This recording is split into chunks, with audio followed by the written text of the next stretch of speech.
What's up, heroes, and welcome to the Producer Life Podcast, episode 90.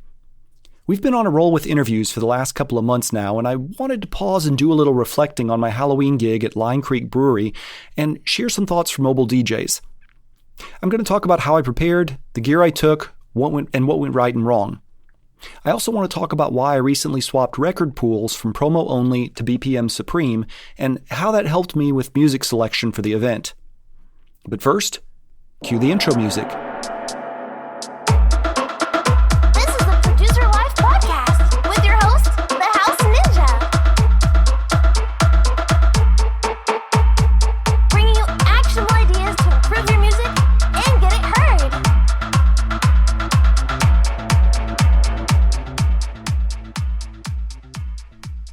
Booze in the Bubble, that's BOOS, was my first in-person gig after last year's pandemic lockdowns. I spent most of 2019 and 2020 live streaming, like many of you, and you can still see those on my YouTube channel at youtube.com/houseninjamusic, one word. That live streaming was really key to keeping my DJ skills up.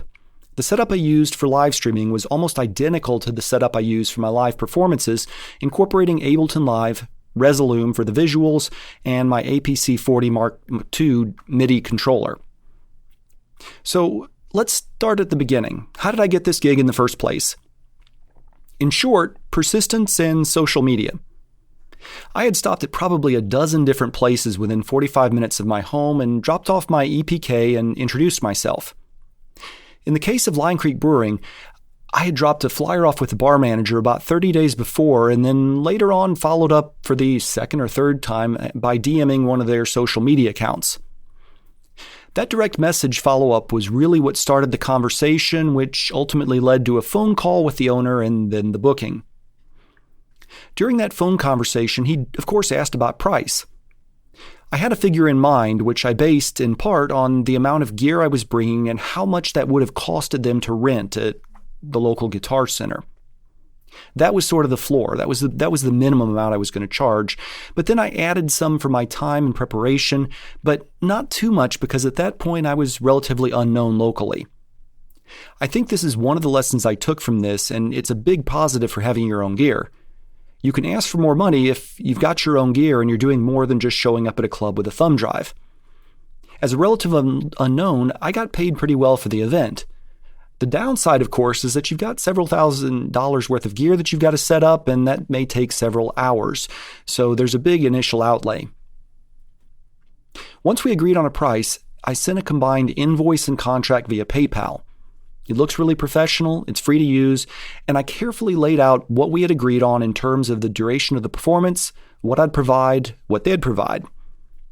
PayPal also gives you the ability to split the invoice, so I asked for about a third of the payment up front to reserve that weekend. One thing I did not do well is that I must have had some weird box checked in PayPal that indicated this was a shipped good instead of a service, because PayPal charged me a small percentage for shipping, which obviously I didn't ship anything, I just showed up. I got to dig into that for next time. At this point, I'm booked 2 months out, so I've got plenty of time to prepare. Part of what I explicitly promised in my agreement was a coordinated marketing effort. I set up an event landing page on my website and generated a QR code with Google Chrome for the event. Part of what I had hoped to do for this event to really make it unique was to have people submit spooky Halloween sounds like groans, moans, screams, Halloween wishes, whatever, on the website, and then I was going to incorporate those into the set. That part of my plan really fell through. First, I didn't get a single submission on the website. However, the joint Facebook page that they set up almost had 600 responses by the time of the event, so that Facebook was really big. And that's another key lesson here is if you're not setting up Facebook event pages, you absolutely should. Now, I did a lot more than just digital advertising. I looked at photos online and also scouted the venue for the types of customers that go to Line Creek Brewing. I then printed flyers and walked to local businesses nearby and asked if they'd put up a flyer in their windows. I didn't ask random businesses. I deliberately selected businesses that I thought would have customers who would be interested in that Halloween event at the brewing company. Next was music selection. I use record pools for about half my music and then fill in the gaps with Beatport, Bandcamp, and other sites. Record pools are sites for DJs that receive early copies of new music and offer high-quality, DJ-friendly edits.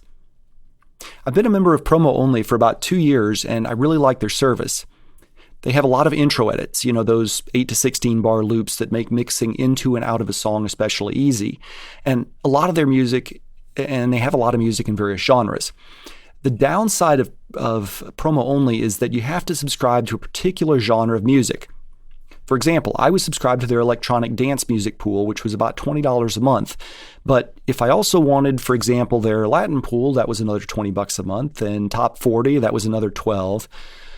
Also, it's annoying that the only way to check out their music is through their Adobe Air desktop application. So because there's no mobile interface, you're stuck at your computer when you want to do your virtual crate digging, which is a little limiting. They do offer video subscriptions too, although that really wasn't important to me. That's not part of my visual performance. So enter BPM Supreme, another record pool. I tried out their free trial and have now been a paid member for about 3 months. I've canceled Promo Only. What I really like about BPM Supreme is that, first of all, for one $30 subscription per month, you get access to all of their genres. And as a multi-format DJ, that's important to me. Second, their songs seem to be better tagged in terms of metadata. Most of the stuff in Promo Only was labeled dance, which wasn't particularly helpful. I'd have to go over to Beatport to retag the songs. BPM Supreme labels things dubstep, future bass, progressive house, electronica. It's just a lot more nuanced. And they also offer the Camelot keys for harmonic mixing, which saves me a step of running the songs through mixed in key to get the key. They also have a mobile app. It's a little finicky. The music doesn't always stream when you want it to, and sometimes it stops if your screen time's out, but it does work. One trick I found: if you have Google Maps open on your phone, navigate to the local ice cream store, whatever, it helps to keep the app playing music. Anyway, it's nice to be able to screen songs and listen to curated sets or genre-based sets while I'm at the gym or driving somewhere. I can then add the tracks to a download queue, which I can download later. The other thing I really love about BPM Supreme is that they have a ton of mashups, bootlegs, and a great variety of edits, such as clean, dirty, short, extended, etc. My only real complaint are the stability of the mobile app, but otherwise I really like the record service. So I found a bunch of Halloween edits and remixes that I selected for the event. I also thought a lot about the demographics of the event. As I mentioned, I visited Line Creek on Saturday night, and I looked at a lot of photos. Ages range from 20s to 50s. I wanted to stay true to my dance music and EDM focus, but I tried to look for house, EDM, and techno tracks that featured samples from the 70s and on to provide something familiar for most of the patrons. You can listen to the whole set on Mixcloud, by the way, if you want to hear what I played. I'll have a link in the show notes page. Just go to producerlifepodcast.com and look for episode 90. I also had my first 2 songs planned out, and then I picked some must-play songs, which I had in a separate list of Halloween favorites and a few of my own tracks. But otherwise, I gave myself a lot of latitude to see what the audience was reacting to. So there were a few songs which I had scripted ahead of time that I knew I was going to play in a set order, but the majority of it was just kind of whatever the crowd was reacting to. Rehearsing was big. I spent 2 weeks setting up and tearing down my gear, not just practicing the DJ sets and performing, but also making sure that all of the lights, subs, and I knew how everything worked, and making sure that it was all laid out the way that I wanted. I even went to the point of practicing in the dark because I wasn't sure if I was going to have a lot of lights as I was trying to set up in the evening. I was expecting between 100 and 200 people, so I took 2 QSC K12.2 tops, my new KS118 subwoofer, which I affectionately call Kaiju after the giant Japanese monsters who keep destroying Tokyo, and 2 Gigbar Flex lighting systems, and a Chauvet Hurricane Hazer. If you've never used a hazer, it's kind of like a fog machine, but the benefit is it's sort of lighter and thinner, and it hangs in the air, and it makes a huge difference for your lights to show up. It looks a whole lot better. I also took a Casio LED projector for my visuals, and of course my APC Mark II for which I used to control both Ableton Live and Resolume. Oh, another thing I did was renew my mobile DJ insurance. I use ProSite Direct. I'll have a link in the show notes. Anytime you're dealing with heavy speakers, electronics, and lots of people drinking, it's probably a good idea to have insurance. They also protect your gear in case something gets stolen. Line Creek has this really cool outdoor stage, which I'd scouted out ahead of time, and I even went to the point of pulling out a tape measure and taking measurements. It was all about the preparation. I knew where everything was going on stage and how it was going to be laid out before the night of the gig. I also met with the owner and the social media manager a few days early to avoid any surprises. Then came the day of the event, and things started to go sideways. The weather wasn't cooperating for an outdoor performance. First it looked like rain, then it didn't, then it did again.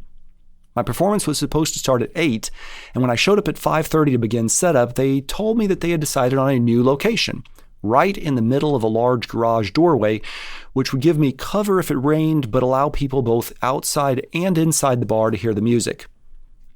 They wanted me to rotate one speaker facing indoors and one facing outdoors. I thought about this for a minute and realized this meant that half the audience would be behind me, but they were paying me, so I agreed, and they began setting up the portable stage. On the positive side, I think this setup resulted in a lot more people dancing. Their outdoor stage is surrounded by wood chips, which would have been awkward to dance on. It was also cold, so I wound up with a lot more people dancing with this setup. However, a side effect of the odd placement of the speakers with one top facing forward and one facing backward was that every time I tried to talk into the mic, I'd get a horrible squelch from the feedback because I had one speaker too far forward on the portable stage, which wasn't large enough, and more on that in a minute. This was especially problematic during the costume contest as I struggled to announce costumes without having my speakers scream at everyone. I would have realized this feedback problem if I'd done a full volume sound check. But despite showing up 3 hours early, the room was already pretty full, so it felt weird doing a full sound check with everybody around. I skipped it, which I shouldn't have. One other problem with this setup is that I didn't have a wall behind me to project onto for my Resolume-powered visuals. I tried to get the projector to point at a wall on the side and to then use the projection mapping capabilities of Resolume to adjust the image to fit the space on the wall, but I had this weird OSC sync error between Resolume and Ableton, and after about 10 minutes of fidgeting with it, I decided it wasn't worth the time for the small sliver of wall that was usable, and so I abandoned the effort. What I didn't think about then was that a lot of my branding, the House Ninja logo, the House Ninja website, is all part of my visuals. So because I skipped out on the visuals, there wasn't really anything other than me announcing myself and, of course, my costume to let people know who was performing. And the costume fit in perfectly because it was a costume contest. So I don't know that I wound up with a lot of new followers and fans because the branding was missing. About 7 o'clock, I had planned on interacting with the audience and getting some audience samples, which I would then drop into this drum rack with pre-planned effects, which would play along with certain tracks as pre-planned MIDI clips. It was going to be really cool. It was going to be a neat way to distinguish myself from other DJs. But I hadn't read the room well, and most of the people were really focused on the football game that was playing and were not interested in interacting with me. Even the kids that were there seemed confused about what I was trying to accomplish, so after a few minutes of awkward interaction, I ditched that plan. The problem was, then I was stuck. It was about 7:30, which was a half hour before I was supposed to start playing, and I'd already asked the bar manager to dim the lights and kill the background music. And now I was standing up there on stage, and I've got silence because I'm not getting any interaction from the audience. So I had to make a decision. Am I going to ask him to turn the lights back on and go back to background music for 30 minutes, or am I going to just start playing? So I just decided to give him an extra half hour of performance, which I did. After I got through the first song or two, things went pretty smoothly. The kids in costume were the first ones to hit the dance floor, followed by the parents. As the night went on, more and more people joined. Because most of my experience was live streaming, I didn't have any experience reading a crowd until that point, but I knew what I was supposed to do. I kept watching the crowd and the people on the edges for their reaction to the music, and I was ready to adjust quickly if a song seemed to lose their attention. I think that was one of the highlights of the evening. I think I did a really good job reading the crowd. The stage, as I mentioned, it was nice because it got me up off the floor about 1.5 feet, The problem was it wasn't wide enough, and at one point I stepped back a little too far and I came off the stage. Thankfully, my ninja reflexes kicked in and I didn't wind up sprawled out on the floor in front of the crowd. The mixing went pretty well. I played a variety of mashups and remixes, although I didn't play enough of my original tracks. And at the end of the night, I made it a point to go around the room and thank the patrons and the staff. So overall, I'd give myself a B+. There were definitely a lot of highlights. I did a good job promoting the event ahead of time. I was ready for the performance with a lot of preparation. I read the crowd well. I had a good mix of music, and I enjoyed including some of my own remixes and mashups and seeing people's reactions to that. That was phenomenal. And I also got paid pretty well, which was awesome. There were certainly a lot of things that I can do better for my next gig, which is actually coming up this weekend and why I wanted to go ahead and do this episode now. So on December 18th, I'm going to be performing at the Georgia World Congress Center for Winterfest, which is a gaming convention by MomoCon, a much larger convention that happens in May every year in Atlanta. This time around, I'm going to show up a day early to set up and test everything. It'll also have the added benefit of having my DJ gear set up in the room I'll be performing in so that hopefully it'll drive some attention. I'm a little bit concerned because it's an early performance. It's running from 7:30 to 9:30, but it's an all-ages show again, so I think it should be a lot of fun. And I will definitely do a full, good sound check before the performance. So if you're in the Atlanta area, I'll have a link to the tickets and the event page, and I would definitely love to see you guys there and hang out, bring your costumes, get your geek on. It should be a lot of fun. So happy holidays to everyone, and until next time, this is the House Ninja reminding you to be somebody's hero today.